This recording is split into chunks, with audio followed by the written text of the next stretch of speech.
नमस्कार दोस्तों, मैं गौरव सक्सेना।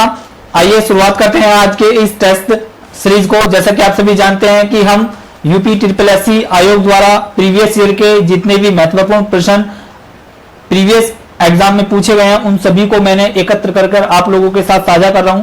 तो चलिए शुरुआत करते हैं आज के इस टेस्ट सीरीज को।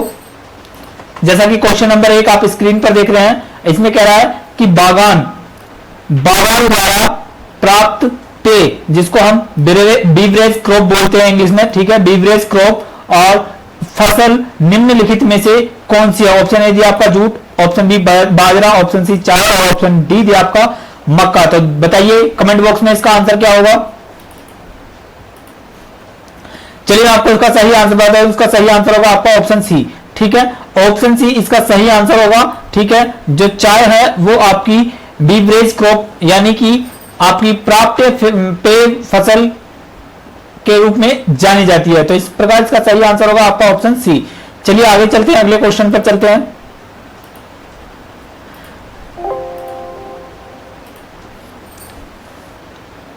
अगला क्वेश्चन आपकी स्क्रीन पर दिया है और उसमें कह रहा है कि निम्नलिखित में से कौन सा आधारित संरचना कारक इंफ्रास्ट्रक्चरल फैक्टर्स कृषि विकास से संबंधित नहीं है। तो आपको कृषि विकास से संबंधित नहीं है आधारित संरचना।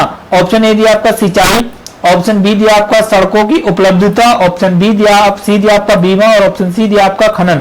तो दोस्तों मैं आपको बता दूं, जो कृषि की आधारित संरचना से संबंधित नहीं है, देखिए सिंचाई इसमें बिल्कुल है।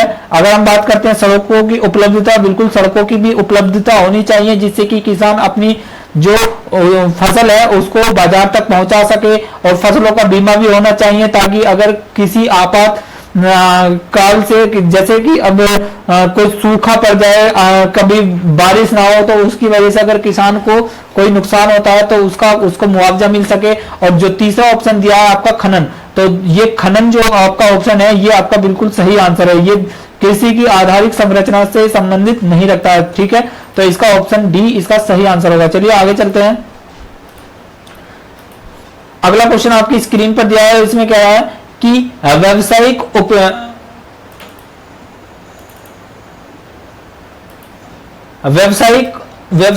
उपयोग के लिए सब्जियां, फूल और फल उगाने की क्रिया के लिए निम्नलिखित में से किस शब्द का प्रयोग किया जाता है? ऑप्शन ए दिया आपका हॉर्टिकल्चर, ऑप्शन बी दिया आपका अरेबिकल्चर, ऑप्शन सी दिया आपका पीसी कल्चर और ऑप्शन डी दिया आपका वर्मिकल्चर। तो बताइए दोस्तों इसका सही आंसर क्या होगा? इसका सही आंसर होगा आपका ऑप्शन ए, ठीक है। जो हॉर्टिकल्चर है वो आपके फल उगाने और फूल सब्जियां आदि उगाने से संबंधित है, ठीक है। हॉर्टिकल्चर के अंतर्गत हम सब्जियां, फूल और फल उगाते हैं, जबकि अरेबिकल्चर जो आपका अर्बोरिकल्चर है, अर्बोरिकल्चर के अंतर्गत हम जो है आपके घास के मैदान होते हैं जिसमें हम फसल जो हमारे पशु होते हैं उनको चराने के लिए, ठीक है। तो अरेबी कल्चर के अंतर्गत हम घास वास के उत्पादन करते हैं। और पीसी कल्चर की अगर हम बात करते हैं तो पीसी कल्चर के अंतर्गत हम मधुमक्खी का बात करते हैं, ठीक है, मधुमक्खी के उत्पादन की बात करते हैं। अगर हम वर्मी कल्चर की बात करते हैं तो वर्मी कल्चर में आपका हो जाएगा आपका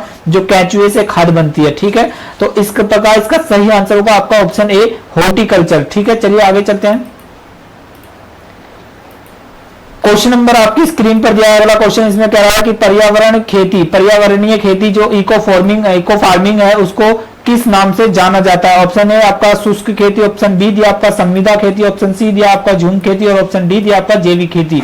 तो दोस्तों इसका जो सही आंसर होगा वो होगा आपका ऑप्शन डी, ठीक है, जैविक खेती यानी ऑर्गेनिक फार्मिंग।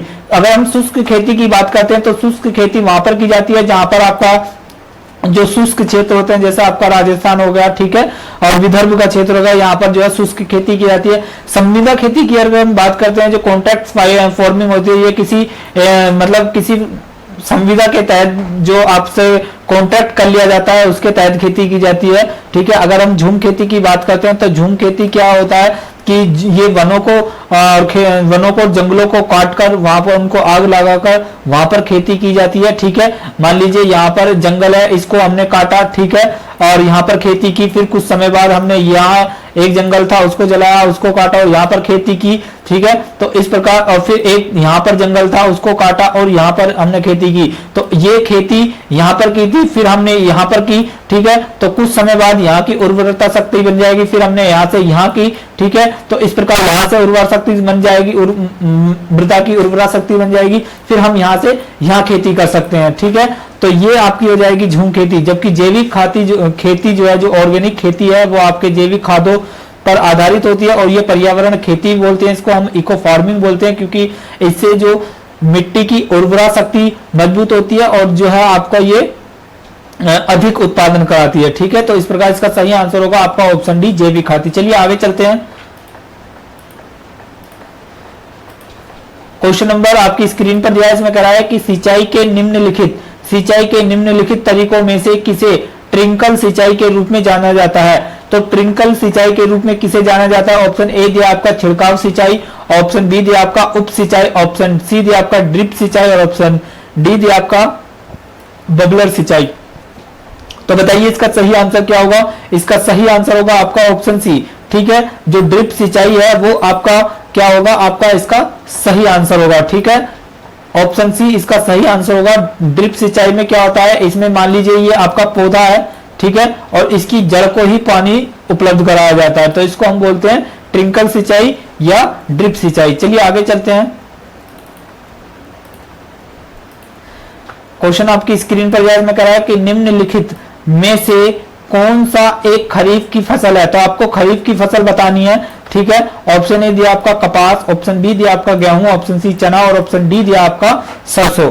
तो दोस्तों अगर हम खरीफ की फसल की बात करते हैं तो गेहूं ये रबी की फसल है, चना ये भी रबी की फसल है और सरसों ये भी रबी की फसल है।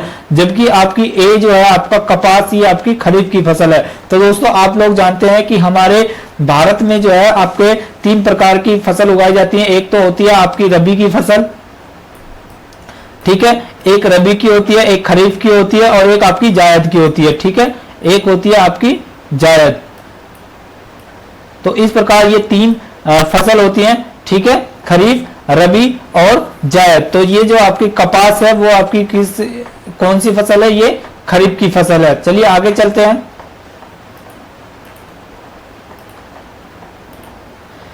अगला क्वेश्चन आपकी स्क्रीन पर दिया है, इसमें कह रहा है कि निम्नलिखित में से कौन सा भारतीय कृषि की मुख्य विशेषता नहीं है? तो भारतीय कृषि की मुख्य विशेषता नहीं है, आपको बताना है। और क्वेश्चन नंबर 1 इसमें इस ऑप्शन 1 दिया आपका यह मानसून पर निर्भर है, ऑप्शन बी दिया आपका कृषि पर जनसंख्या का दबाव है, ऑप्शन सी दिया है यह निर्वाह कृषि है और ऑप्शन डी दिया है आपका इसमें औद्योगिक फसलों की प्रधानता है। तो दोस्तों इसका जो सही आंसर होगा वो होगा आपका ऑप्शन डी, ठीक है। ऑप्शन डी इसका सही आंसर होगा क्योंकि इसमें औद्योगिक फसलों की प्रधानता नहीं है, जबकि इसमें खाद्यान्न भी होती हैं, तिलहन भी होती हैं, ठीक है, दलहन भी होती हैं। इस तरीके से हम इसको औद्योगिक फसलों की प्रधानता नहीं कह सकते, क्योंकि अधिकांश जो भारतीय जन लोगों की जो आवश्यकता होती है वो खाद्यान्न से होती है, ठीक है। औद्योगिक फसलों से इतनी महत्वपूर्ण नहीं होती। लेकिन अगर हम बात करते हैं इसमें मानसून पर निर्भर करता है, बिल्कुल जो भारतीय कृषि है वो मानसून पर निर्भर करता है, ठीक है। और इसीलिए हम कृषि को मानसून का जुआ भी बोलते हैं, ठीक है। इसलिए हम कृषि को मानसून का जुआ भी बोलते हैं। बात करते हैं कृषि पर जनसंख्या का दबाव है, बिल्कुल भारत की 130 करोड़ की जनसंख्या है, ठीक है। और जो 130 करोड़ की जनसंख्या है वो आपका कृषि पर ही निर्भर करती है, क्योंकि उनको खाने का जो खाद्यान्न उपलब्ध कराती है वो कृषि, और यह निर्वाह कृषि है, बिल्कुल सही। तो इस प्रकार इसका जो सही आंसर होगा जो इसमें औद्योगिक फसलों की प्रधानता है ये गलत है। चलिए आगे चलते हैं। क्वेश्चन नंबर आपकी स्क्रीन पर दिया है, इसमें कह रहा है कि कृषि निर्यात नीति 2018 का लक्ष्य वर्ष 2022 तक भारत के कृषि निर्यात जो यूएसए डॉलर तक बढ़ना है, कितने डॉलर तक बढ़ाना है, ये आपको एक अनुमान लगाया था। कृषि निर्यात नीति 2018 के तहत एक लक्ष्य रखा गया है 2022 तक कि इसको हम निर्यात को यूएसए डॉलर कितने डॉलर तक बना देंगे। ऑप्शन ए 40 बिलियन डॉलर से अधिक, ऑप्शन सी 60 बिलियन से अधिक, ऑप्शन सी दिया आपका 50 बिलियन से अधिक और ऑप्शन सी डी दिया आपका 70 बिलियन से अधिक। तो दोस्तों इसका जो सही आंसर होगा वो होगा आपका ऑप्शन बी 60 बिलियन से अधिक। तो कृषि निर्यात की जो 2018 थी उसका लक्ष्य 2022 तक भारत में जो कृषि निर्यात को जो है 60 बिलियन डॉलर यूएसए डॉलर से अधिक बनाने का लक्ष्य रखा गया है। तो इस प्रकार इसका सही आंसर होगा आपका ऑप्शन बी। चलिए आगे चलते हैं। अगला क्वेश्चन आपकी स्क्रीन पर दिया है और इसमें कह रहा है कि एक प्रकार की खेती है जिसमें किसान अपने संसाधनों को एक जगह एकत्र करते हैं और अपने संसाधनों के अनुपात में कृषि उत्पादों को वितरित करते हैं। तो ऑप्शन ए स्थानांतरित कृषि, ऑप्शन बी दिया आपका व्यावसायिक कृषि, ऑप्शन सी दिया आपका वृक्षारोपण कृषि और ऑप्शन डी दिया आपका सहकारी कृषि। तो बताइए इसका सही आंसर क्या होगा? इसका सही आंसर होगा आपका ऑप्शन डी। ठीक है, ऑप्शन डी इसका सही आंसर होगा, सरकारी खेती यानी कि कोऑपरेटिव फार्मिंग। ठीक है, कोऑपरेटिव फार्मिंग इसका सही आंसर होगा। देखिए दोस्तों, सहकारी खेती की अगर हम बात करते हैं तो इसमें क्या होता है, इसमें जो किसान होते हैं, ठीक है, मान लीजिए एक किसान ये है और एक किसान ये है और एक किसान ये है, तो इन किसानों को पास जितने भी संसाधन हैं उन सभी को एकत्र करके खेती की जाती है और जो भी प्रोडक्शन होता है उनको इनके अनुपात में जो है डिवाइड कर लिया जाता है। तो इस प्रकार की खेती को हम शाकाहारी खेती बोलते हैं। जबकि स्थानांतरित कृषि क्या होता है कि एक खेती को जब हम यहाँ करते हैं और तो जब यहाँ से हम एक फसल को कई बार कर लेते हैं तो फिर उसको इस खेत में ना उगाकर हम दूसरे खेत में उगाते हैं, तो इसको बोलते हैं हम स्थानांतरित कृषि। मतलब एक खेती को बार बार यहाँ उगाने के बाद उसको दूसरी बार यहाँ पर उगा लेना। ठीक है, जबकि व्यावसायिक कृषि की अगर हम बात करते हैं तो किसी व्यावसायिक कृषि जो कि कॉमर्शियल एग्रीकल्चर, जो कॉमर्शियल क्रॉप होती है, जैसे आपकी कपास हो गई, जूट हो गई, गन्ना हो गया, चाय हो गई, पटसन हो गई, ये आपकी व्यावसायिक कृषि होती है। ठीक है, अब वृक्षारोपण में अगर हम बात करते हैं तो हम इसमें क्या करते हैं, वनों को लगाते हैं। ठीक है, वृक्षों का जो है उत्पादन करते हैं, वृक्षों को लगाते हैं। तो इस प्रकार इसका सही आंसर होगा आपका ऑप्शन डी। चलिए आगे चलते हैं। क्वेश्चन नंबर आपकी स्क्रीन पर दिया, इसमें कह रहा है कि जून 2019 में निम्नलिखित में से किस लेखक को अंग्रेजी भाषा में भारतीय साहित्य को समृद्ध बनाने और उसके उत्कृष्ट योगदान के लिए 54वें ज्ञानपीठ पुरस्कार से सम्मानित किया गया था? तो किस को सम्मानित किया गया था 54वें ज्ञानपीठ पुरस्कार से? ऑप्शन ए दिया है आपका अमिताभ घोष, ऑप्शन बी दिया आपका गिरीश कर्नाड, ऑप्शन सी दिया आपका अमित चौधरी और ऑप्शन डी अश्वनी शाघी। तो बताइए इसका सही आंसर होगा आपका, सही आंसर होगा आपका ऑप्शन ए, जो अमिताभ घोष थे, अमिताभ घोष, इनको जो है आपका 54वें ज्ञानपीठ पुरस्कार से सम्मानित किया गया था 2019 में, जून 2019 में। चलिए आगे चलते हैं।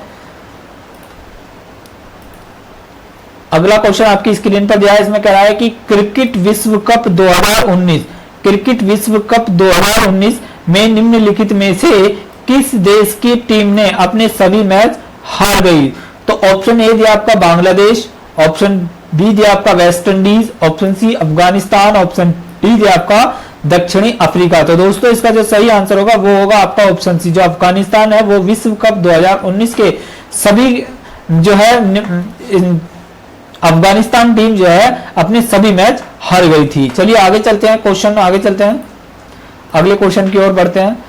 अगला क्वेश्चन आपकी स्क्रीन पर दिया है, इसमें कह रहा है कि 27 जून 2019 में जापानी शहर कोबे के अधिकारियों ने एक सिस्टर सिटी साझेदारी के लिए भारतीय शहर के साथ एक अंश्य पत्र, लेटर ऑफ इंटेंट, इसको शॉर्ट फॉर्म में LOI बोलते हैं, और पर समझौता किया था। ऑप्शन ए दिया आपका सूरत से, ऑप्शन बी दिया आपका राजकोट, ऑप्शन सी गांधीनगर और ऑप्शन डी अहमदाबाद। तो इसका जो सही आंसर होगा वो होगा आपका option D, option D Ahmedabad इसका सही आंसर होगा, जो कि जून 2019 में एक जापानी शहर है कोबो के अधिकारियों ने एक सिस्टर सिटी साझेदारी के लिए भारतीय शहर अहमदाबाद के साथ एक अंश्य पत्र पर समझौता किया। चलिए आगे चलते हैं, अगले क्वेश्चन की ओर बढ़ते हैं। अगला क्वेश्चन आपकी स्क्रीन पर दिया है, ये कह रहा है जुलाई 2019 में ईस्ट इंडिया कोस्ट रेलवे ने इलेक्ट्रॉनिक रूप में सूचना प्रदान करने और डिजिटल इंडिया को बढ़ावा देने के लिए किस मोबाइल ऐप को लॉन्च किया है? ऑप्शन ए दिया आपका ECOR यात्री, ऑप्शन बी दिया आपका ECOR यात्रा, ऑप्शन सी दिया आपका ECOR पैसेंजर ऐप, और ऑप्शन डी दिया आपका रेल कोर। तो बताइए इसका सही आंसर क्या होगा? इसका सही आंसर होगा आपका ऑप्शन बी, जो ECOR यात्रा इसका सही आंसर है, जबकि यात्री है इसमें, यहाँ यात्रा है, लेकिन आप यहाँ पर कंफ्यूज मत होना, यहाँ ECOR यात्रा, इसका सही आंसर होगा ऑप्शन बी। चलिए आगे चलते हैं, अगले क्वेश्चन की ओर बढ़ते हैं। अगला क्वेश्चन आपकी स्क्रीन पर दिया है, इसमें कह रहा है कि गरीबी को मापने के लिए उपयोग किए जाने वाली सामान्य विधि जो आय या उपभोग के स्तर पर आधारित होती है क्या कहलाती है? ऑप्शन ए गरीबी हेल्पलाइन, आय रेखा, गरीबी रेखा या आर्थिक रेखा। तो इसका जो सही आंसर होगा वो होगा आपका गरीबी रेखा। ठीक है, गरीबी रेखा, ऑप्शन सी इसका सही आंसर होगा। चलिए आगे चलते हैं, अगले क्वेश्चन की ओर बढ़ते हैं। अगला क्वेश्चन आपकी स्क्रीन पर दिया है, इसमें कह रहा है कि भारत में राष्ट्रीय उपभोक्ता दिवस जो कंज्यूमर डे, ठीक है, नेशनल कंज्यूमर डे कब मनाया जाता है? 24 नवंबर, 24 जनवरी, 24 दिसंबर या 24 अप्रैल। तो बताइए इसका सही आंसर क्या होगा? इसका सही आंसर होगा आपका ऑप्शन सी, 24 दिसंबर को नेशनल कंज्यूमर डे यानी कि राष्ट्रीय उपभोक्ता दिवस बनाया जाता है। चलिए आगे चलते हैं।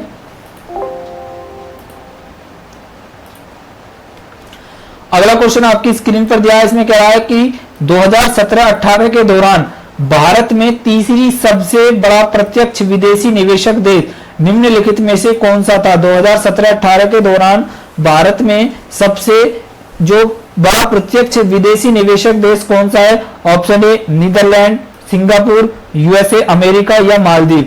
तो इसका जो सही आंसर होगा ऑप्शन ए, जो नीदरलैंड है वो आपका भारत में तीसरा सबसे बड़ा प्रत्यक्ष निवेशक देश बनकर उभरा है 2017-18 में। तो इसका सही आंसर होगा ऑप्शन ए। चलिए आगे चलते हैं, अगला क्वेश्चन आपकी स्क्रीन पर दिया है और इसमें कह रहा है कि भारतीय संविधान का कौन सा अनुच्छेद जो है, कौन से अनुच्छेद कानून के समक्ष समानता प्रदान करता है? ऑप्शन ए अनुच्छेद 12, अनुच्छेद 14, अनुच्छेद 17, अनुच्छेद 21। तो बताइए इसका सही आंसर क्या होगा? देखिए अनुच्छेद 12 आपको जो है राज्य की परिभाषा परिभाषित करता है। ऑप्शन 14 दिया ये कानून के समक्ष समानता। ऑप्शन जो क्वेश्चन नंबर 17 है, ठीक है, ये क्वेश्चन नंबर 17 ये आपका छुआछूत से का अंत करना है। और ऑप्शन डी जो दिया है आपका 21 ये आपके गिरफ्तारी के विरुद्ध संरक्षण प्रदान करता है। ठीक है, तो इस प्रकार इसका जो सही आंसर होगा वो होगा आपका ऑप्शन बी, अनुच्छेद 14 कानून के समक्ष समानता प्रदान करता है। ठीक है, चलिए आगे चलते हैं, अगले क्वेश्चन की ओर बढ़ते हैं। क्वेश्चन आपकी स्क्रीन पर है कि मौलिक कर्तव्यों से संबंधित अनुच्छेद 51A, अनुच्छेद 51A संविधान में किसम के द्वारा सम्मिलित किया गया था? 42वें संविधान संशोधन के तहत, 41वें संविधान संशोधन के तहत या 44वें या 45वें। तो दोस्तों इसका जो सही आंसर होगा वो होगा आपका ऑप्शन ए, 42वें संविधान संशोधन 1976। ठीक है, जो 42वां संविधान संशोधन 1976 हुआ था, ठीक है, इसके तहत अनुच्छेद 51A को भारतीय संविधान में जोड़ा गया था। ठीक है, जो कि मौलिक कर्तव्यों से संबंधित है। ठीक है, अनुच्छेद 42 को हम मिनी कॉन्स्टिट्यूशन भी बोलते हैं। ठीक है, यानी कि छोटा संविधान, मिनी संविधान। ठीक है, चलिए आगे चलते हैं, अगले क्वेश्चन की ओर बढ़ते हैं।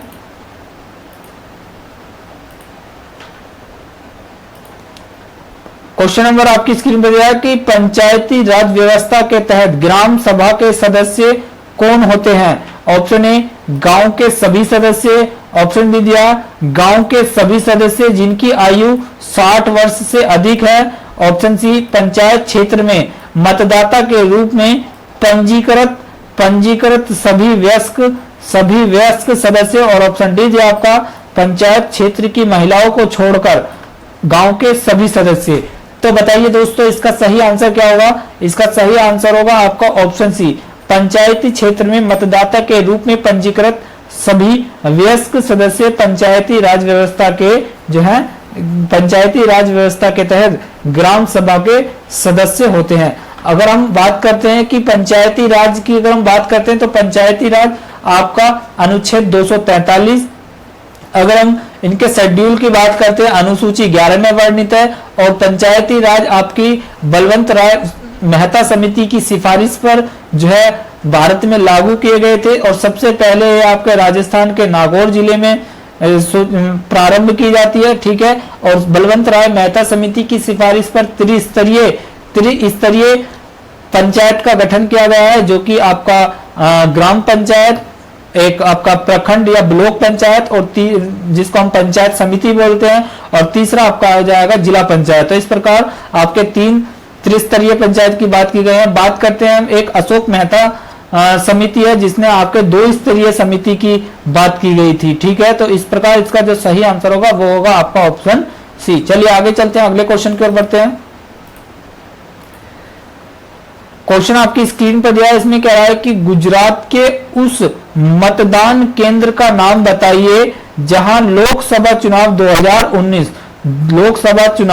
2019 में मतदाता सूची जो वोटर लिस्ट होती है उसमें एकमात्र मतदाता था, और उसका बताइए। ऑप्शन ए बानेज जूनागढ़ लोकसभा निर्वाचन क्षेत्र, ऑप्शन बी असरवा अहमदाबाद पश्चिमी लोकसभा निर्वाचन क्षेत्र, ऑप्शन सी दिया है आपका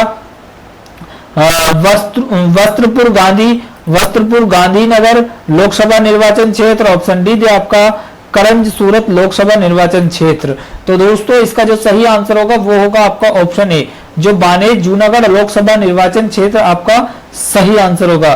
तो दोस्तों ये थे हमारे कुछ महत्वपूर्ण प्रश्न जो कि यूपी SSSC आयोग द्वारा पूछे गए हैं, और उम्मीद करता हूं कि ये आप लोगों को पसंद आए होंगे। और दोस्तों अगर हाँ आपका कोई भी डाउट हो तो आप उसे कमेंट बॉक्स में जरूर बताइएगा, और आपको ये क्वेश्चंस कैसे लगे जरूर बताइएगा। दोस्तों ये आपके जो यूपी SSSC आयोग द्वारा प्रीवियस ईयर में जितने भी एग्जाम हुए हैं उन सभी प्रश्नों का मैं एक टेस्ट श्रृंखला चला रहा हूं, और ये वही प्रश्न है, ठीक है। ये अभी हाल ही में जो प्रश्न हुए थे तो ये वही प्रश्न है, और उम्मीद करता हूं कि ये आपको बहुत ही हेल्पफुल रहने वाले हैं। और दोस्तों इन प्रश्नों को हल करने के बाद आपका कॉन्फिडेंस लेवल हाई होना चाहिए, और साथ ही आपको एक आइडिया भी होना चाहिए कि आयोग वर्तमान समय में किस तरह के प्रश्न पूछ रहा है। तो दोस्तों मिलते हैं फिर अगले वीडियो में, तब तक के लिए नमस्कार, जय हिंद।